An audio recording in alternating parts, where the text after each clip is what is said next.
So behind me, I have this Porsche 944 Spec car that uses a stock 944 engine and drivetrain. And I've been racing in this series for about 14 years or something like that. And unfortunately, the number 2 rod bearing let go in the motor. So it was time to rebuild it or figure out something else to do with the car. And after that long in the series, I decided I wanted to do something different. I want to race in a different class, but I don't necessarily want to invest in a completely different car.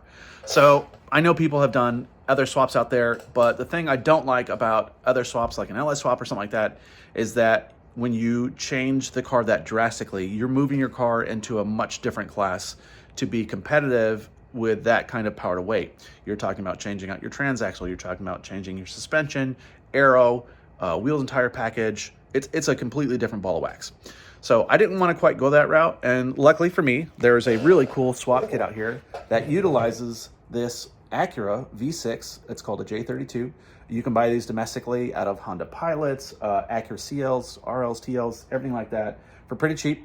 I bought a low mileage one from an importer for 1,100 bucks, and using this J944 swap kit, it has these really nice machined adapters to bolt this motor straight to the 944 bell housing with a torque tube.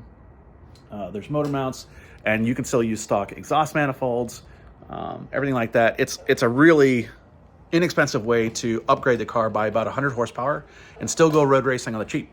I will be able to race this car in the N.A.S.A ST5 or 4 class, as well as grid life. So I'm looking forward to documenting this. It's not going to be an overnight thing for me. I'm very new to doing swaps, but I think it's a really cool way to keep these cars on track and not breaking the bank. So looking forward to documenting this and posting stuff along the way.